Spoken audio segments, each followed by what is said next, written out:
आज हम जानेंगे कि केवल पाप से बचने मात्र से कुछ नहीं होता।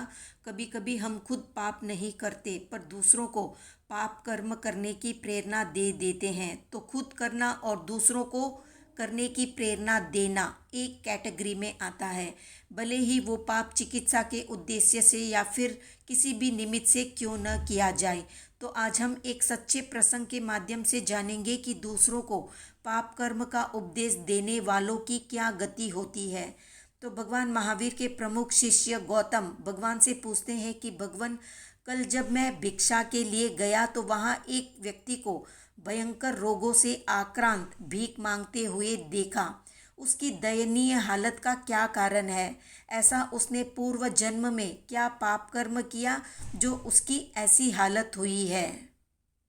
तो भगवान जवाब देते हुए बताते हैं कि उस काल और उस समय में जम्बूद्वीप के भरत क्षेत्र में विजयपुर नामक एक रिद्धि समृद्धि से युक्त नगर था। उसमें कनकरत राजा राज्य करता था। उस कनकरत राजा के एक धन्वंतरी नामक वैद्य था जो अष्टांग आयुर्वेद का ज्ञाता और जानकार था, जैसे कि कौमार, भृत्य, शालाक्य, शाल्यहत्य, काय चिकित्सा, जांगुल, भूत विद्या, रसायन और वाजीकरण।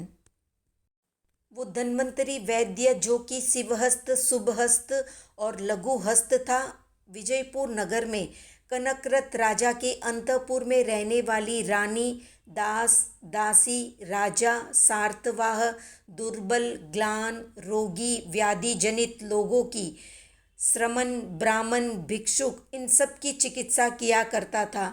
उनमें से वो कईयों को मांस खाने का या मांस भक्षण का उपदेश देता था।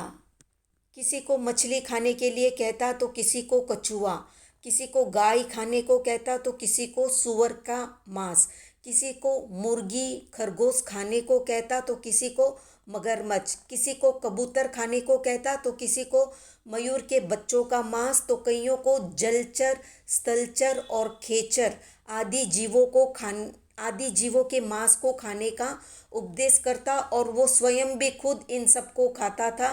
कई बार तो तेल में तलकर, भूनकर और उसमें मसाले आदि मिलाकर शराब के साथ सेवन करता था। उसके पश्चात वो धन्वंतरी वैद्य इस पापमय कर्म में निपुण, प्रधान और इसी को अपना विज्ञान और सर्वोत्तम आचरण बनाए रखते हुए अत्यधिक पाप कर्मों का उपार्जन करके 3200 वर्ष की आयु भोग कर अपना काल पूरा करके छठी नरक में उत्कृष्ट 22 सागरोपम की स्थिति वाला नैरयिक के रूप में नरक में उत्पन्न हुआ। तो इस तरह धन्वंतरी वैद्य ने अपने हिंसा प्रदान चिकित्सा व्यवसाय में मछली, कबूतर, मुर्गी आदि अनेक जाति के निरपराध, निर्दोष, मूक प्राणियों के प्राण हरण करने का उपदेश देकर और उनके मांस आदि से अपने शरीर का पोषण करके जिस पाप राशि का संचय किया था उसका फल वो नरक गति में जाकर भोग कर फिर यहाँ पर इस रूप में पैदा हुआ। तो पाप कर्मों का फल हर हाल में चुकाना होता है। कहने का तात्पर्य ये है कि केवल खुद करने से ही पाप कर्म नहीं बंधता, दूसरों को हिंसक काम करने की प्रेरणा देने से भी पाप कर्मों का बंध होता है। तो आज का प्रश्न है कि 8 कर्मों में एकांत पाप कर्म कौन से हैं? कमेंट में बताएं। वीडियो पसंद आया तो लाइक, शेयर, सब्सक्राइब करें।